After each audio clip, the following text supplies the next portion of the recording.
น้ำค่อยบ่แสนเพิ่นให้เพิ่นชื่อก่อนทางใดอันน่ะเพิ่นชื่อซอยจุบ่ทางบ่แสนทางบ่แสนเพิ่นสิมาชื่อนักกินมาอยู่นี้แม่นทางเบิ่งอันนี้ก็ทางเบิ่งพุ่นแหละมื้ออื่นก่อนน้ำไม่มีซั่นบ่ได้มาก็เพราะว่าบ่แสนสิซื้อลิงเหรอ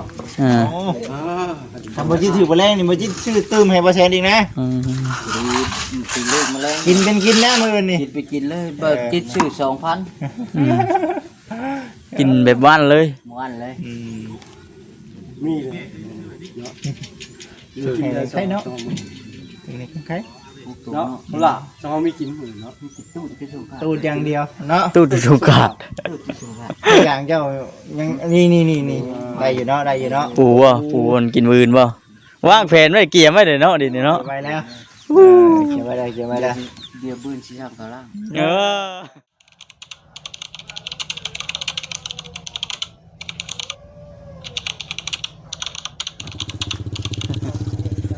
พี่น้องทักทายสบายดีเด้อพี่น้องเด้อ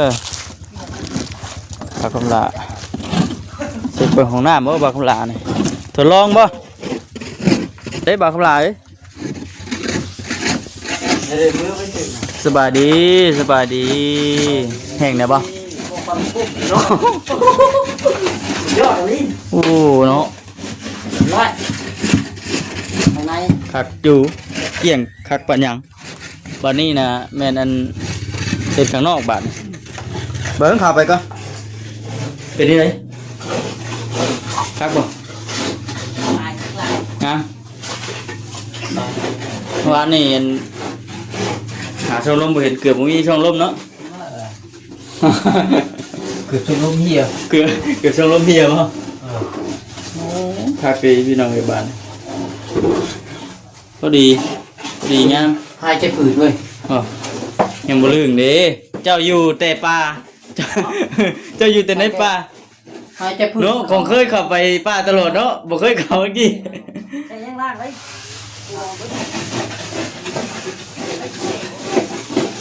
โอเคพี่น้องเนาะ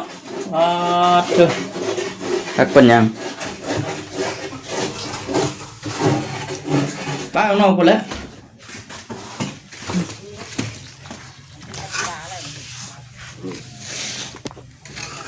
โอ้ครั้งนี้ก็แล้วเนาะซื้อปลามาปล่อยนี่มาคงละอัดถังหนึ่งจงไว้ปล่อยปลาน้ำลายอยู่นี่น้ำมันมีผู้กินเนาะไงไว้ได้ไงวะปล่อยลูก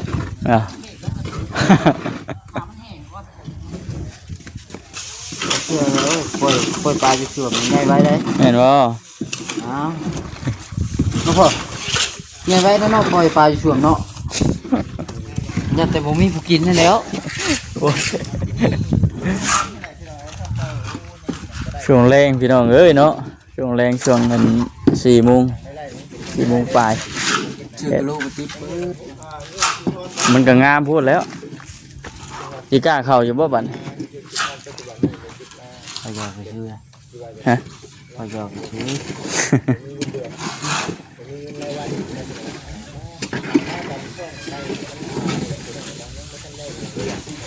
ยังไงไปสลายเลยมาเคาะกินเลยบ่มันนี่จักยกเลยมันนี่1บุกต่อสบายดีได้รับข่าวดีมื้อนี้เนาะเอ้าจังหวะแท้กูเห็นดิจบไปเบิ่งเลยเห็นอยู่ข่าวดีทำบ่แสนบ่กล้วยบ่แสนเพิ่นงามเนาะเฮ้ยเนาะคัก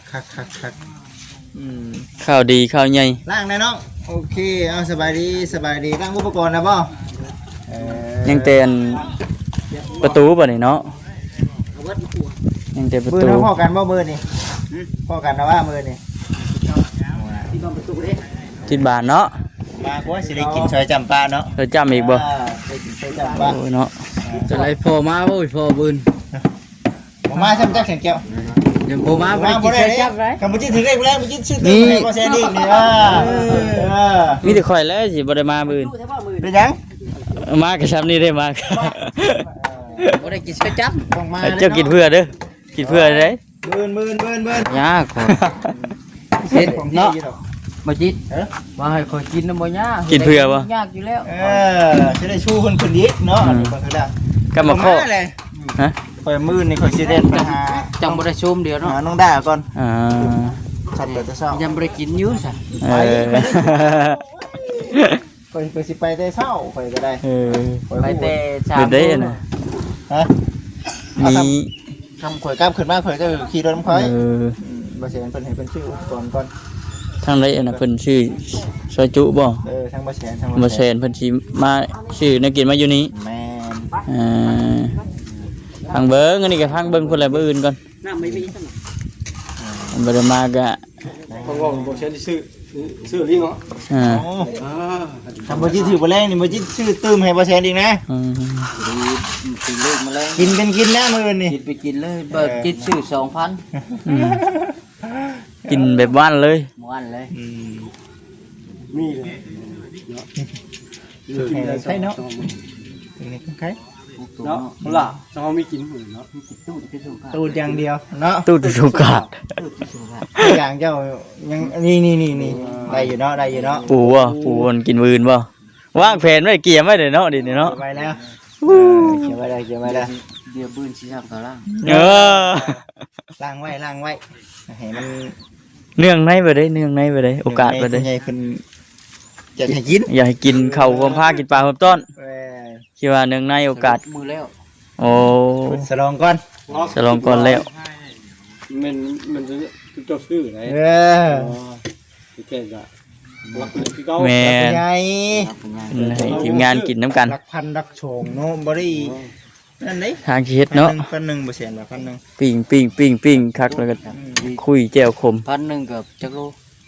จังหวะเด้จังกับพันหนึ่งก็6แสนปลาย แสน เนาะ หัวมันก็เติบหนึงแล้ว โลนึงก็จะได้นี่แสนปลาย มันก็สิช้ำเฮา มี อัน ได้3-4เนาะ มันก็สิช้ำเฮาไป อันเอาอย่างนั้นพูดอันนั้นเพิ่น พันก็ยังเรากิน พูดละพันเด้ไปคือเฮาไปครัวเด้ โลไป ประมาณ5เนาะ 5ปลาย จะเอาบ่สิบ่ชื่ออย่างอื่นได้บ่เจ้าก็ได้ เนาะพักหญ้าค่าคิงเด้เด้ เออ เนาะ แต่ว่ามีแต่ซีนไปกินบ่แซ่บได้เนาะจังได๋มี 4ปลาย มีมี4เด้อประมาณ4โล 4โลพอดีคอมบอสมาก็เหลืออยู่3โลครึ่งเพิ่มค่อยเข้าไปก็เหลือ2โล บ่ให้ 3โล กินหลายเนาะบ่ยิ้มเลยจังนะ ว่าสอ บ่ ง ค คน น เจ้าได้ 2คนเจ้ากับเฮาพอดีเหลืออยู่ชื่อ4โลพอดีเหลือ3โล บ่บดกับว่าเขาน่ากินก็ชด2โลเลยจักครึ่งโลโอ้โหครึ่งโล เบิดโล โลนึงนะเบิ่งคือเพื่อเห็นแล้วนะ คักปานหยังติ ที่ให้ บ่ได้ซื้อจังว่าโอ้ยจังว่าเครียดอยู่ บอกตรง แล้วทุกคน ๆบอก ทุกคนที่ซื้อ บ่แดงนี่สิซื้อบ่แดง บอกตรงพุ่นเนาะ ซื้อเสียเงินแน่ ในใดบ่บ่ว่า 4 บ่พอ 468 468จิ๋วไว้คนกระลาดซะ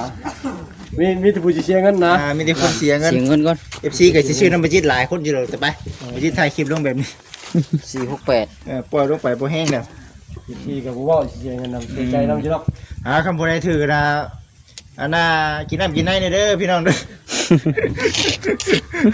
ถึงเลขเด้ ปืนมาคอยก็ได้ ข้าบอกเลขเด้อพี่น้องเด้อข้าช่างแก้วบอกเลข ปืนมาคอยก็ได้มี จับสิกินน้ำ บ่หยอก FC เด้อพี่น้องเด้อแม่นว่าหยังได น้ำจับสิกินคอยย่วงให้ มันยากดิ กินเบิดมือก็ได้ ข้าจะกินน้ำนี่ดิ เอาจะทางมันอันนั้นมันทางเนี่ย แม่อะ แม่ ก็กล้วยบ่ เพราะว่าสิปลูกกับพุ่นกับมัน เฮ้ยจะปลูกไส ปลูกนี่ก็ได้เนาะมันทางบ่ได้เนาะบ่แม่นหักไผเนาะ แม่ ได้อยู่ดอก บ่ได้บ่ดอกได้อยู่ดอก ได้อยู่ก็กล้วยเนี่ยปลูกข้างหลัง กูกล้วยได้อยู่กูกล้วยนะได้บ่ช่างแก้วจ้ะวะได้อยู่เนาะ โอเคอยู่ งามให้งามอีกเนาะให้งามอีก เก่าปลูกแล้วอยู่บนของน้ำ ปลูกในของน้ำยาก บ่แฮเนาะคือเต็มไว้แท้ของน้ำดิ ต้องผูกที่ห่างๆเนี่ยนึง แต่พูดแล้วทางหลังมันพุ่นเนาะข้างๆอย่าง แม่นได้อ ป ยู่ วด ได้อ ปู ยู่ พี่น้ำเป็นทางแดดนี่ เอาผ่านใส่กระตู้ห้องน้ำเลยเนาะ ว้า เอ๊ะ ได้ แล้วก็ว่าปลูกในห้องน้ำล่ะตื่นรถไปปลูกช่างบ่จิต โอ้อีกแล้วเนาะบ่คิด กินอีกแล้วดิ กะพูดแล้วพี่น้องเนาะเฮ็ดหัวเฮ็ดแค่เฮ็ดหัวก็มันก็ดูดีขึ้นอีกเด้นี่พี่น้องเอ้ยเนาะ ยังอีกหลายขั้นตอนอยู่เนาะ ได้เลยรักสิมังใส่แห้งขัดเนาะ โอ้ยรักสิมันแฮงคัก มันจะรักเอ้ย30 คูณ 30 พี่เติบหนึงอยู่ดอก ด้าน 30คูณ30 น้ำ เนาะ สิมาสาม 15ด้าน สิบ 15 แม่นบ่ 30 ด้าน บุญ 15ไหลแล้ว เป็นเท่าไหร่ 60 60ต้น 60บ่อยู่เลย 60ปลาย ด้านละสิมา60 น มันมีสีด้าน ำตะนางบ่ได้ว่าจับอีก เอา ต้นละแสน เส้นห้า แสนห้า เส้นห้าเส้นห้า ล้าน เบิ่งสิได้ให้มาได้ลูกกูคิด ทายมันคงใจเนาะ คอยก็บ่ไว้ปานใด หายใจใหญ่ สมมุติว่าเส้นห้าเนาะเส้นห้าคูณ60บ่ 60 โอ้เก้าได้เฮ้ย9 ล้าน 9 ล้านพุ่น เพราะตอนเฮาซื้ออยู่บ้านหนองมะเงี้ยวน่ะแสนเช้าเนาะ ต้นละแสนซะ แสนเช้าสมมุติว่าได้ซ้ำแสนเช้าเด้อแสนเช้าคูณ60 7ผู้ใดเฮ้ย 7 ล้าน 7ด้าน2แสนผู้ใด อ๋อเถอะ ล้าน8นะ เฉพาะรักหัวอันใด รักไม่ได้ รักไม้นะ รักไม่30เด้เดี๋ยว หรือว่ารักไม้บ่รักไม้จะว่าคือบ่ยักเคย รัก เนาะ 30 แล้วไม่แดงบ่ นี่รายเพื่อ FC อยากฮู้นํเนาะ30บ่30คูณ60รักไม้บัดล้าน8 โอเคอยู่เนาะ โอเคอยู่ เนาะได้อยู่ ไม่แดงไม่แก่น โดนน้ำด้าน ด้านละ30 30คูณ30โอเคหล่นซาวสิหกโค้ง 6โค้งบ่ หกโค้ง โค้งหนึงเท่าไหร่มัน4-500พุ่นจัก คุมโซเคนไป 2แสนปลายบ่ แสนเจ็ด โค้งหนึงนะ คนใหญ่คนน้อยธรรมดา ก็คือว่าหั่นแหละพี่น้องเนาะคันว่าต้องการเสาไม้นี่ก็มีบ่คนตัดให้หรือว่าเขามีขายแล้วบ่สั่งแก้ว มี ต้องได้สั่งนะ ต้องไปสั่งก่อน สั่ บ่ งอยู่ก็ได้ครับก็ได้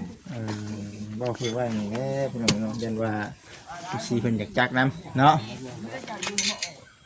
โอ้เฮ้ยเสาไม้ก็ได้นะบ่ สมัย พวกสมัยที่ขับเรา สมัยแดงเด้ไม่แดงไม่แก่นเนาะ รักเชนผู้เนาะ ไม่ได้ไม่จิก มันก็เบอร์หนึ่งอยู่ดอก แม่น จิกก็ได้ เด้นี่ก็ไม่ยังไม่ ไม่แดงบ่ ไม่แดงบ่ ไม่ก็ได้นะ ไม่ได้ ก็เอาตัวแก่นมันเด้ จักปีแล้วจะดู เฮ็ดมีเนี่ยเฮ็ดโอ้เผื่อพังนะพัวแล้วก็โอ้ยหลายมื้อเติบเนาะเฮาก็ถือว่าได้มาหาบ่าวคำลาหลายเทื่ออีกนี่ทักแล้วให้เดือนหน้าแล้วบัดนี้ซ้ำสิมาเนาะพี่น้องเอ้ยเฮ้ยนี่คักได้บ่เด้อซุย แหงได้ข้างในน่ะ อยู่เข้าบ่ได้บ่นี่ ได้ไหน ปอ อย่าลุบ ขอแฮงด้วยเนาะ โอ้คักเด้อพี่น้องเด้อคักได้คักได้ ปัดให้มันเห็นไว้ แบบมันเนาะมันอยากหยุดมา ลงนี้พี่น้องเนาะ มันยังบ่แหงเด้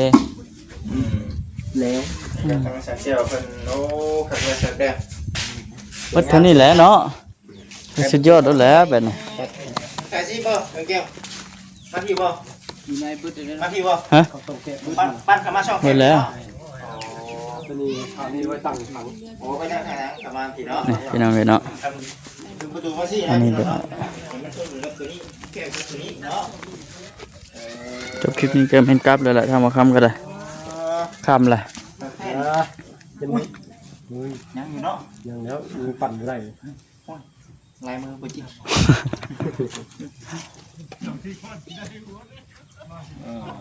เบิ่งไปพี่น้องเนาะเบิ่งไปถือว่ายังบ่ทันได้สำเร็จเทื่อมื้อเนาะ บืนนี่แม่นปิดเลยบืนนี่บืนนี่ปิดประตูเลยเนาะบืนเนาะ มื้อนี่ปิดประตูเด้อพี่น้อง ประตู อืม สะโพกก็สิได้ตั้งมื้อ ปิดประตูกับตั้งอันสะโคกหันจบบริบูรณ์บัดนี้ พอดีนี่ปูนเฮามันบ่พอเนาะ ตั้งผู้ส่งถึงดีเยอะเลยไม่เต็มทีจะ จงไว้เนาะน่ะ มันตั้งจงไว้ตั้งหัวสวม แล้วจงไว้ครึ่งหนึง โอ้ยังเครื่องชอบ ยังเท่านี้บ่ ยังเล็กเท่านี้ตั้งหัวสวมพอดีเลยนะ บ่พออยู่บ่ได้ ได้ อยู่ จะก่อให้มันตั้งหัวสะโคกก็เสร็จโบแพ้โบเปิดมาหลาย จิกตัวนั้น อืม แม่น จิกทางขวาน่ะได้เพื่ออ พ ยู่ อ บ่ ดีเลยพอดีเลย เพื่อบ ริเทศทำกัน บ่ได้เทซับเนาะพี่น้ ต้ อ อง ง เนาะ ซื้อมาใหม่ คุณและบัตรนี้คุณและพี่น้องเอ้ยเนาะบัตรนี้งบ หาได้หามีก่อนเนาะ จะบ่ได้ ตรงนี้ต้องคุยกับบอสด้วยตัวนี้ แม่นั่นแหละ จะให้บอสคนนี้จะซื้อมาสอบนึง สอบหนึ่งกับพอดีเนาะพอดีอยู่สอบหนึ่งพี่น้องเอ้ย อืม เด้ออันนี้ก็ถือว่าโอเคแล้วพี่น้องเนาะอาบน้ำอาบในคนกับบ่เห็นละบัตร ไอ้สิกลับเด้อบัดนี้ช่างแก้ว ไอ้สิบ่ได้เล่นเข้าป่า อันนี้ก็สิกลับคือกันแหละพี่น้องเอ้ยเนาะบ่คำก็ได้ครับถือว่าสำเร็จไปแล้วพี่น้องเอ้ยเนาะยังแต่อันใส่อันบานประตูบานนี่โอเคจ้ะพี่น้องเอ้ยเนาะจังไดก็มีแต่ว่าฝากทางพ่อแม่พี่น้อง FC เข้ามากดติดตามรับชมคอมเมนต์กันเข้ามาพี่น้องเอ้ยเนาะสำหรับคลิปนี้ก็จบก่อนเด้อพี่น้องเอ้ยสบายดี